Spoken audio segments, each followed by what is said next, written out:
Yeah, so reflection is I'm personally reflecting on how I feel about things and think about things and who I am as a person, the psyche, my mind, my soul, my spirit, right? That's a personal reflection, and that's important. But as a leader of an organization, I'm reflecting on have the teams I put in place and the rules of the game for them to play, is it making them better? Is it making them be the best they can be? Is it creating a situation that isn't harmful to their psyche? Is it producing the best possible exchange of value for my customers? Right. Is it producing the things that I'm responsible for from a compliance and governance, just the rules of the game that I'm playing standpoint? Right. So when you look at what Deming says around that is, how is this thing, how do you expect this thing to be working? Like all those things, you have results that you want, they're all interrelated. How do you expect them to fit together? And then when you look at it, where is it not doing what you think it's going to do? Either it's not working the way you think it ought to, or it's not producing the result, the personal results, the product results, the compliance results that you think you need. And then have a theory about how to fix it. Well, my theory of how to fix it is I go change the rules of the game or the organizational structure. Okay, now I'm with you on change the rules of the game. That is the hardest thing in the world to do. How do you change the rules of the game? Well, so what I'm going to do is I'm going to talk about making policy explicit. It's a Kanban thing that David Anderson taught us, right? Make process and policies explicit. I'm going to build a literal Kanban around my governance model that talks about the flow of ideas. I love the concept that decisions are the currency of agility, right? That's great. One of the things not of agility, it's the unit of work in organizations. It's got nothing to do with agility per se. If your decisions are slow, you can't be agile. If your decisions get blocked, and I've talked about risk in process and decisions in process before, instead of limiting work in process. Now, how do you make so what kind of policies can you make explicit? And then is part one. How do you make policies? Because most policies, people don't know that they're there. Well, that's part of the problem. So they're not. This is all the visible, the training. You know, Scrum. The rules are pretty straightforward. I have a policy around how much work I can put into a period of time and how I decide what I'm going to put in there. I work in a small batch, and I have a rule about how I'm going to review it. That here's a team.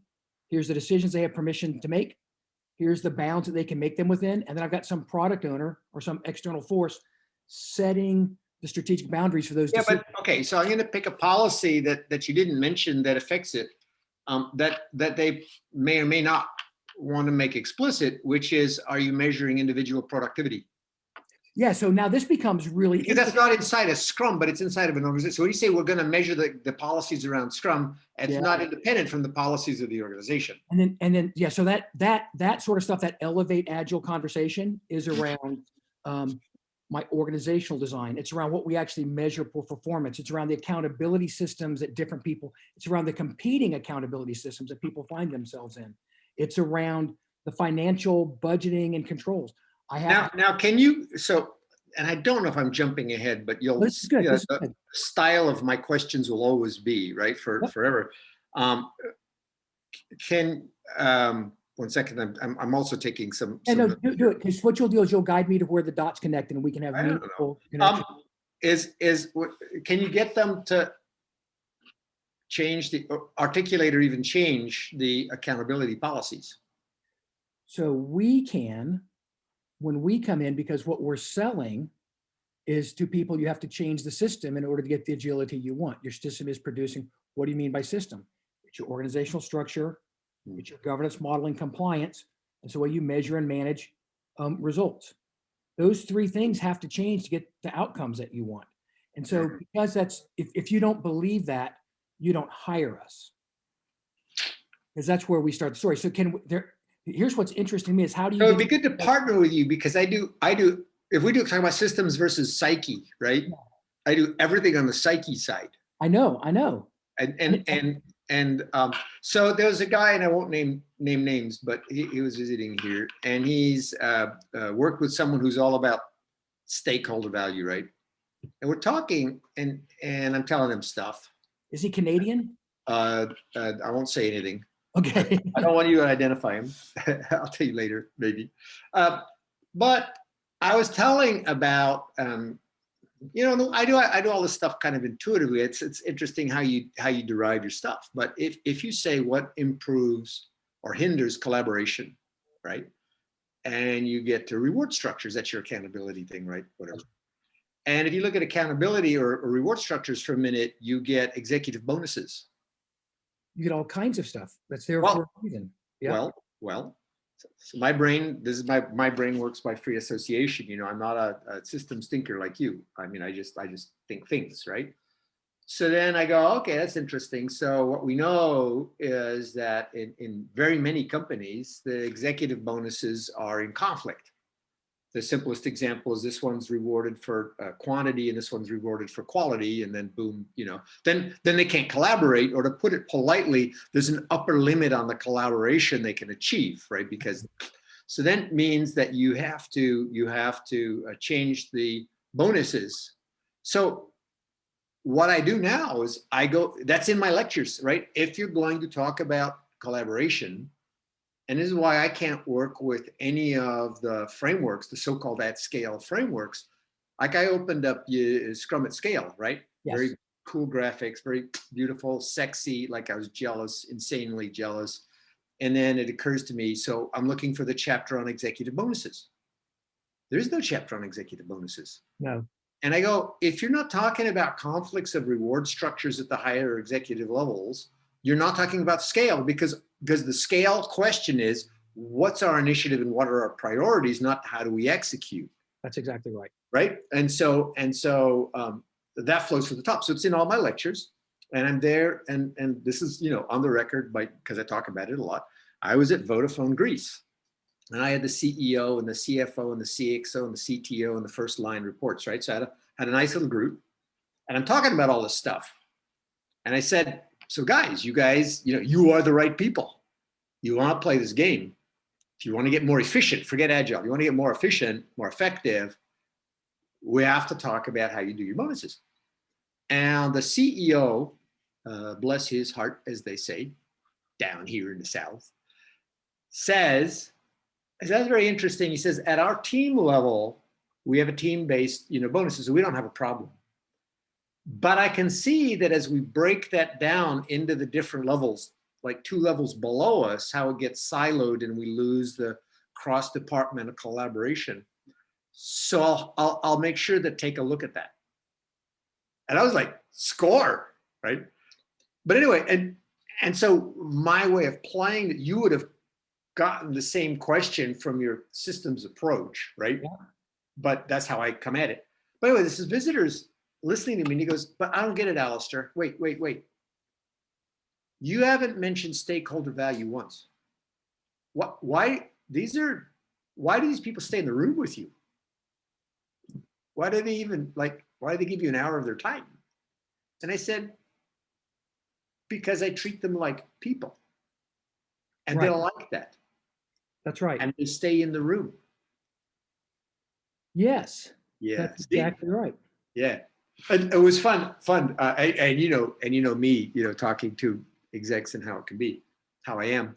So the one guy, I said, okay, you know, for warm up exercise, you know, we need to do something a little bit different than maybe you're used to.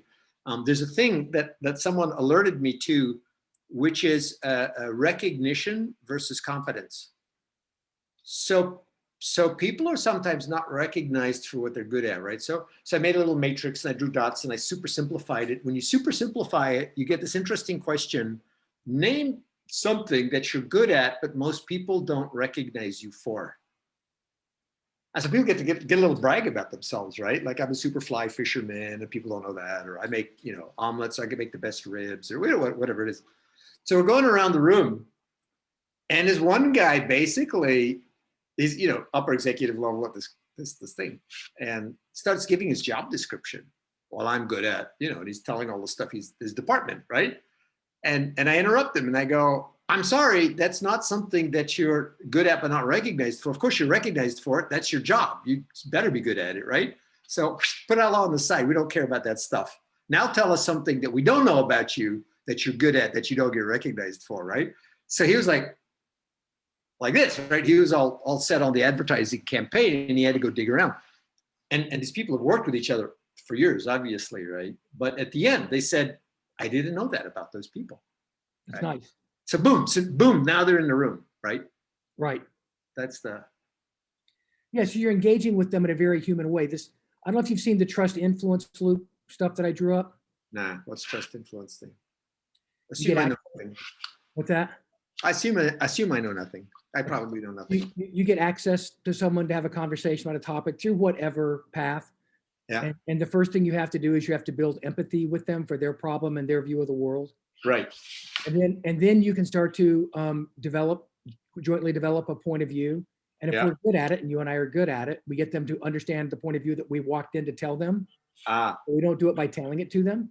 We right. do it from a point of empathy, and that Nice. creates safety for them. Yep. That's the influence side of the circle. And Okay. Then we get agency or permission to go do something. If you draw it like a figure 8, like So you said empathy, influence, or what was the third word? access, Yeah. empathy, Yep. point of view, Yeah. shared point of view, Yeah. co-created point of view, if you want to use the right language, Right. safety, that's on the influence side. And then on the trust side of the figure 8 is agency, permission to go do something. Hang on the trust side. So there was trust on the one side and influence on the other side. Right? Then you get agency, like shared permission to go do something. Mm. And you do it with integrity, which means you stay inside the bounds of what you agreed to. You don't violate the safety that you created on the influence side. Mm. You do it with competence, and then you demonstrate the results. What that does, that gets you access to another conversation or a different conversation or a bigger conversation, which you approach with empathy first, which you then get a shared point of view around that one, create safety there. So I walked around the figure 8 with that. Yeah. And so I couldn't possibly do this stuff deliberately. So, I'd have a big list. I'd have this on the walls. You'd see my eyes going. yeah, I think what happens is I think there's just an undeniable truth in the cycle of the trust influence loop. Right. I just think people are wired, and that's true.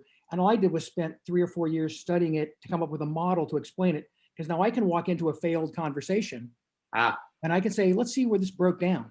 Ooh. You guys never established empathy with each other. Oh, hey.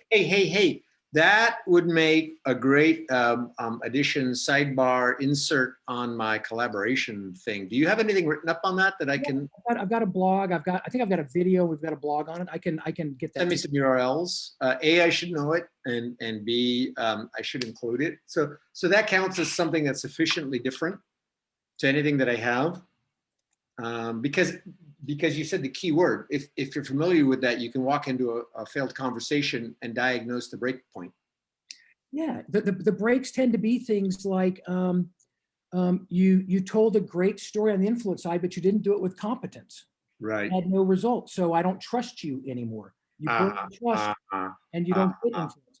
Or it can be something like, we agreed on this was the problem, and I felt good that you understood my need to solve that, but you went out and you didn't operate with integrity with the bounds that we established. Right. Cloud boundary sort of thing. You broke the boundaries, and now the trust is eroded. So now you don't have influence. Or really often, when people like you and I walk into the room, it's, I already know the freaking answer, and I start telling the answer way before I've tried to understand what your problem is. Yeah. And so you can't hear me Right. because we have an established influence. So it's a really interesting diagnostic. And then what you can do in a conflict situation, I use it for engagements with my coaches and the client. Where did your relationship break down with the client in this case? Because it's always your responsibility as the consultant to manage the relationship. Right. So where did it break down? And so we use that diagnostic. But you can also use it like dealing with your wife or your girlfriend, or you can use it dealing with any circumstance. But we can get people that are in conflict, and this is another one of those systems ideas. We can get people in conflict and I go, let me tell you about the dance of relationships in this trust influence thing. Because it's not that Dennis is bad or Alistair is bad. Y'all didn't respect this cycle. We can make this. Now, do you ever make it explicit for them? And so they point to it on the chart and they go, yep. I'll even tell them I'm about to use the trust influence loop to teach you how to use the trust influence loop. Yeah. So because I have to walk in with empathy, you have to get them to understand that there's a problem that's solvable that isn't them first. You're almost making me want to learn some system stuff. My brain's refusing. I didn't. in the 90s, I was told to design a process, right? And for years, my brain literally couldn't hold the concept of a process. I don't know if it took a decade or what before my brain literally could even hold the word process in place inside of 2 neurons for like more than a couple of seconds. Well, And well, finally I can, and I've got the same thing going on with systems now. So I love the way you made that explicit. your brain is so powerful at making connections at such a high level, Yeah, just seeing through it, that for you to back up 7 levels yeah. to the first principles of how you got there is so hard. What you've done with Heart of Agile, though, is and that's 30 years of work for you, though. Yeah, that's right. Exactly. Right? Yeah, it is. I got 4 words. Maybe another 30. I'll have it down to 2. No, no, well, 2's too few. 2's too few. If I could do it in 3, I would. 4 is really pushing the limit. I think they're the right 4. I think that there are, when I started taking it apart, and some of the question I asked when I started taking it apart, it's like, are there category errors? Are there missing things in here, in the picture that are first principles that people would be thinking about to make this work? Yeah. And you know, I don't know if there's a gap or not. I'd go through and question it, but like the concept of tribing that we talked about earlier, how do you get a group of people to want to collaborate, and you build a tribe out of them? Right. There's behaviors of people who work together with a common problem, work together better than people that don't think they're problems. So what we see with developers and testers and operations people is they're tribed with their kind and their problem, and they're against each other. So what we have to do is we have to create teams that have everything needed and break down silos with technology and new process ways of thinking to create a tribe where the enemy is solving a class of problem or getting to an outcome for a customer. Now, the barriers to collaboration are removed because we're on the same team. We're in the same tribe. Well, okay. So let me, and I was You already taking know all that. this, just words. It's just labels I'm using to talk about things you already know. Yeah. I was in the bathtub the other day, like doing this in my head, and really happy I didn't have anything to write down with because I didn't want to jump the gun, right? But I was going, okay, so what issues are systems and what issues are psyche, right? Which ones are attitude things and which ones are structural? Because I talk about in my slide deck about Heart of Agile, but it should have been in the Agile Manifesto. Kind of was. It's attitudes over structures. Yeah. So structures are important, but attitudes are more important, right? But if you have the wrong structures, the attitude will fail. Right. But you can get a decent structure, but you don't get the attitude still, right? The magic is in the attitude, right? The structure can destroy it. That's but right. The structure can't create it. That's right. But the structure can prevent it though. So if you get the right structure in place and then coach the attitude within that, because right. if I make transparency be a way that you fail, yeah. then because of my structure, because how I've organized your team, and make it fail socially because I've got the wrong tribing constructs, or from an accountability standpoint, so I've got competing concerns, or from a personal value standpoint because you're diminished in how you get rewarded for the work that you do. Like there's all kinds of things that go into the structure, but it's really just how I form my teams, my policies, and decision rights, and how I measure and manage success.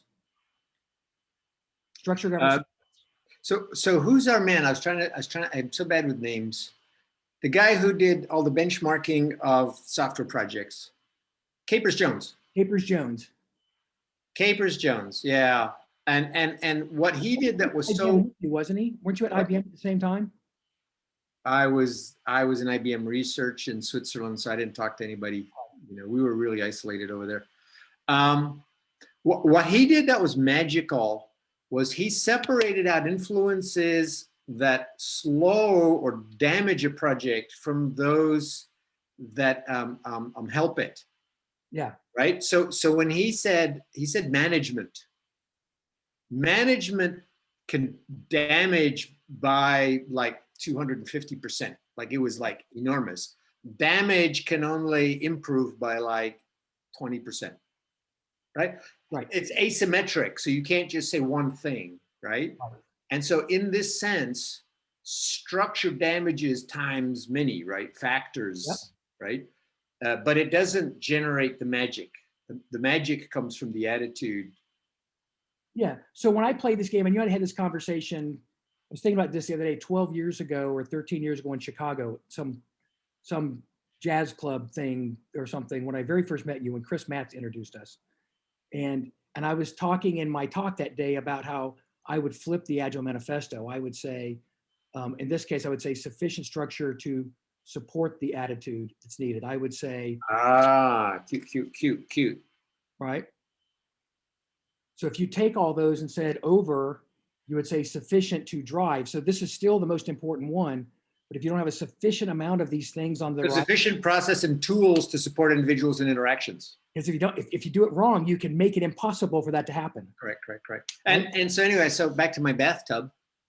So I was making this little list, and I flipped over, of course, to your side for a moment, because I was looking for structures where I had made structural changes in order to get attitude changes. Right. And back around 2002, 3, 4, those numbers, I was the facilities design expert in the industry, which is the weirdest thing in the world. Yes. And it became so simple that I didn't even have to think about it. Like, it took a while to derive it, right? To notice it and derive it. But I would, and now this is me using so everything I do, pretty much everything I do, I take down to the level of human psyche, right? Human emotion. And when you say tribal, right, that's down in there: fear, trust, tribal belonging, all that stuff. So I would walk into an organization, and they would have, and I have lectures. In 2000, I gave a lecture at the UPSLA conference on convection currents of information flow. Nice. And so I said, you've got like the marketing team here, right, sales team here, right, and you got the requirements team here, you got the design team here, and the coding team, if you do that, right, and then the testers here. But even if you don't separate those two, right, but nonetheless, that's pretty standard. I said, and what happens is you've got ghettos. I didn't use tribes. You have ghettos, right, and all the ghettos have a back chatter about how ugly all the other ghettos are. Right. And so all the sales people are all going to like how the programmers don't have any personality. And then the programmers are going to how the sales people, can't hold a thought for more than 2 minutes. And, and whatever the BAs and the testing. Right. And then you have a meeting, and they're all in the same room, and somebody says something, but they're so busy with the back chatter about how ugly the other people are in the room. They can't even hear them. They can't get the idea can't get in. It's blocked. It falls on the floor, right? Right. And so I said, you have to break up the ghettos. And so now you take a cross-functional team, and you've got a new ghetto. You say tribes. I say, you've got a new ghetto. Yeah. But who are they going to back chatter against? Well, they're going to back chatter against a different ghetto, a different product group, and the damage from that is less because they're the fast communication, right? And the regard for well-being is strong inside there, where you say tribe and I say ghetto, right? So I would go in that time period, 2000, 2004 kind of a time period, I would walk into an organization. This was before it was conscious, right? It was still subconscious. I didn't know all about it. And I would start talking to them and, look around, and I literally, I can feel on my skin the movement of ideas in an organization based on the walls and their space and the roles. I literally feel it on me, like blowing. Mm-hmm. And I would predict. I said, well, I'm just curious. I could imagine I would name certain problems that they would have, and they go, "How did you do that? How did you know that?" And I go, "Well, sneaking around our building? No, it's just obvious." Yeah, no, because you got those people talking against those people, and they can't, and you have, right? Yeah. Boom. So there's a shining example where I used to do, it was a pure structural intervention. Yep. Change the seating. That's right. And then you change the attitude. From the changing the seating, you change the attitude like pretty quickly, right? So now if you look at Heart of Agile, which is Psyche, it's a thinking, it's a way of being. Right. And it's all correct. Yeah. Oh, by the way, if you can you hold on to that thought for a moment? Yep. I'm cutting you off right there, right? So I did some debugging on the 4 words. So I had the 4 words, like just literally drew them on the whiteboard, 2015, in the middle of an advanced agile class. And then being reasonably paranoid, I said, well, just what I don't want to have happen is 3 years down the road, someone's going to say, hey, you forgot, X. And I go, shit, what they do. Right. So what I did for the next almost a year, but I did it for a long time. I'd go into any organization, any group, any meetup, anything. I had a whole room full of people. I'd put up 5 flip charts on the wall. And I'd say, everybody take your Post-it notes. List everything you ever had on a good project that you would like to see again that was useful to you. And then they did all that. And then I would say, now put them on these 4 flip charts. But if it doesn't fit on any of the flip charts, collaborate, deliver, reflect, improve, put it on this 5th flip chart so I can see it. Yes. So that was my way of catching the holes, right? Yeah. So you say that it doesn't seem to have any holes. The one that took me a while was skills development, right? We had skilled programmers. And I realized, it took me a long time to realize that goes in improve. Taking a class, so improve is not only post-retrospective policy improvement, it's actually literally sending somebody to a class, right, to skill up in some whatever area. So I did that for like almost a year, and then we tried mind mapping it, right? And it turns out you can't mind map it because everything in the world fits basically. It's too interconnected. Everything fits. Everything fits, except for one thing.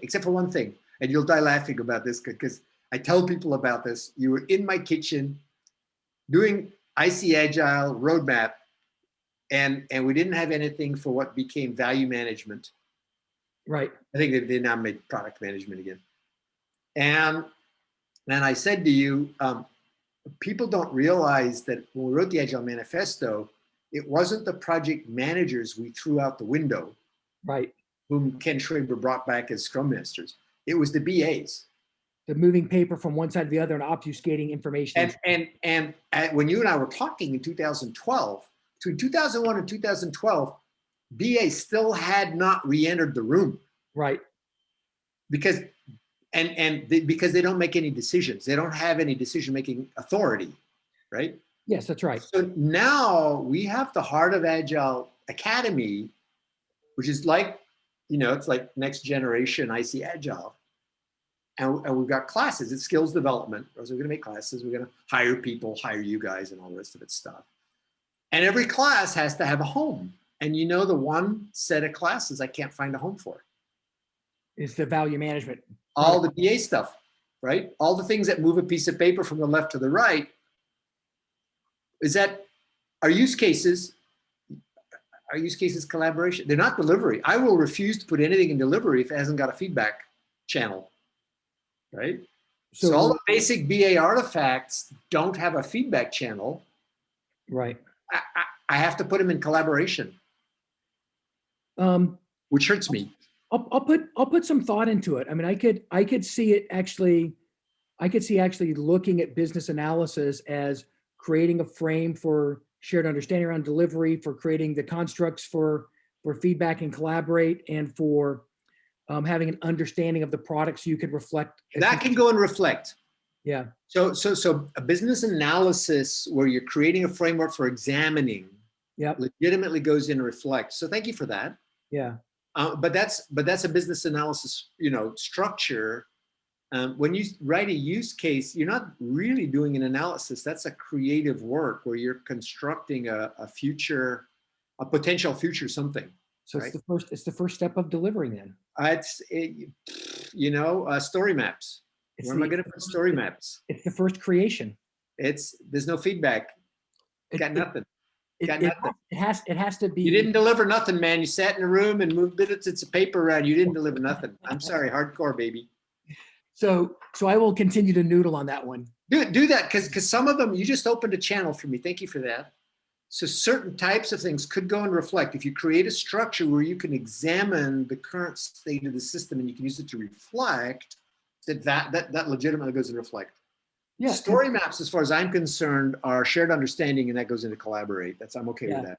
Yeah, so I think it's spread out a little bit, but I think it is cool, that concept of, to me, reflect and Deming's system of profound knowledge or system of theory of profound knowledge is, how is this supposed to be working? Where is it not working right? What do I think I need to change? And how do I get people to understand it so they will change? Those are the 4 steps of the system of profound knowledge from Deming. And it's this underlying thinking of why metrics became important. And then the world went crazy with the Six Sigma stuff. I made it all about the metrics, but it's really about deeply understanding what you're trying to accomplish and how this organization will deliver that. So I want to focus because I want to stay on systems versus psyche, right? So Yep. on the basic level, I'm going to defend the psyche approach because it's all I got, right? Yeah. I don't do system stuff. And I'm going to pick up your last, what? The heart of Agile is the psyche and soul of things. It's the underlying theories. And what I'm going to talk about is what conditions have to exist for those things to actually happen in an enterprise. And my thought process is not in a small team where these constraints and resistors and problems. I mean, I'm not trying to solve it for a group of 6. Yep, I'm with you.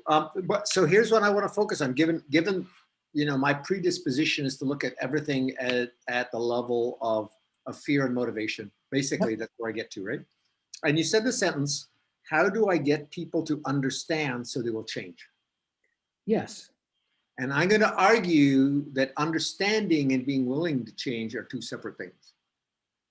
Well, yeah, so there's a whole piece of safety. That's why safety is so important on the influence side.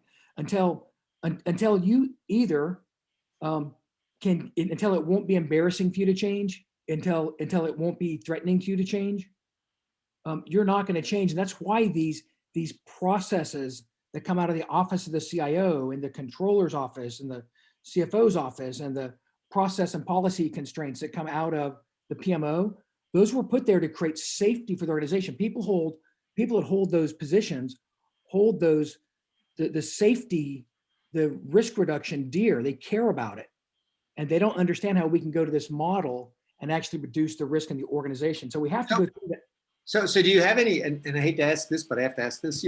So do you have any sort of success stories of execs who are willing to make these changes? That's the moment. Like everything else to me is very nice. Yep. They're not willing to make that change, right? Let's take it back even a step further. What has to exist for them to be willing to understand and make the change? And it's a way to protect the thing they're responsible for protecting without being the problem. But you have to change the thing that they're responsible for protecting because they're busy protecting the wrong thing. No, they're not busy protecting the wrong thing. They have a faulty understanding of what it means to protect the thing. So the financial guy that wants to write all the requirements up front and get them perfect so that he can come up with a budget and have it not vary doesn't actually realize that he's going to fail to actually protect the spend because he takes all of the adaptability out of a very complex unknown situation. The only way I can protect your budget is to allow us to drive risk down early and make trade-offs early that allow us to deliver this thing within the budget. The processes you've put in place create a constraint around our ability to adapt the requirements. Now, I would predict that their sense of unfamiliarity with the new terrain will generate a high level of fear. So even though they intellectually, like this prefrontal cortex says, I read you, right? The reptilian and brain is saying, no way, right? So you have to somehow reach back to the reptilian cortex. Yeah, and it's worse than that, Alistair. It's worse than that because these agile people have been coming in, running teams that think all these things are bad.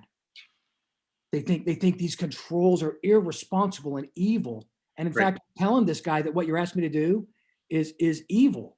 And so they are now, you're right. I mean, they're reptilianly afraid of this agile stuff. Right. So we have to take them all the way back. And this is the concept of one slice at a time. This is, I need access to have a conversation with about this. Yep. I need to understand every pain and every problem you have around it from an empty standpoint. I get it. Then I have to be able to pose could you imagine a world where if this team could do this, we could come up with a policy that would protect what you need to, even how you do it today. Right. And of course you don't trust anybody to do it because you've been let down so many times. Can we agree to try an experiment? Can we create some safety for you around an experiment? You can be agency to go run a a limited change that's not risky, but not, I want to make sure that that I'm clear, Mr. CFO. I'm not trying to run a policy exception group, which is how you've done Agile when it's worked. You do it with policy exceptions because it doesn't, the way you do it doesn't drive your risk down. I want to practice as if there was a new policy in place. I want to do it with empathy for what you're responsible for. Right. And actually prove that it's better. Because here's the thing, I'm so confident that I can solve his problem better with tribes and feedback and adaptability and sensing and responding. I can way more responsibly spend the company's money. Yep. Than I can the way that he's got it set up. Well, you know that, and I know that, and the hard part is to find the language. And it's cool. No, dang it! You just said something. Particularly need run limited. Can you imagine a situation where? Have you considered a situation where we can have that and this? Oh, I know what. I have a story, right? So we need stories, right? And so at some point, I'd like to hear about some exec who did step forward into that. But I was working, and I think I can legitimately say this, with the hospitals in Utah, formerly run by the Mormon Church, broken off into their own nonprofit, 24 hospitals across all of Utah. And they needed, and hooked to the University of Utah, medical, super MD, PhD people, doing great stuff. And they signed a giant contract. And inside the contract, this was in 2003, they said they had to work agile. In 2003, it was in the contract that they had to work agile. It was amazing. So I ended up having a discussion with the process architect at GE Healthcare. Nice. And they had a whole stage gate thing, very linear. And so he was convinced that his process design architecture could absorb anything. Right. Of course, the agile guys were saying, no, it can't either. And we got to a point, of course, now they have a milestone 0 and a milestone 1. And a milestone 0 is kind of basically your proof of concept, a funding gate. Yeah. And then milestone 1, it turned out, because they did a lot of things with sheet metal, right? Building equipment, GE Healthcare, X-rays, CR scanners, whatever. Was where they started putting in the pipeline the ordering of steel and manufacturing, which you have, as you know, you have to do way in advance. You can't do it in the agile fashion. And what happened was that the salespeople would get a hold of things that passed milestone M1, and they would leak that to they would sell it to their favorite customers. We're coming out with this new thing, and they would take the orders for that, like at milestone M1. Well, everything was late by the time it got out there. Late was arbitrarily random, just late. So what, and you'll totally identify with this. So as we were talking, I asked this guy, could we get permission to legitimately implement 10% of the system? Absolutely, production code, not prototype, but take 10%, implement it, measure it, right? And then based on that, we can make a schedule that will be more accurate. Yeah. And people would always say, no, you can never get this guy to agree to write production code before M1. Production code only comes after M1. Right. Well, after we discussed it, he said, I don't care. M1 is a moment when you make a budget schedule, a prediction commitment.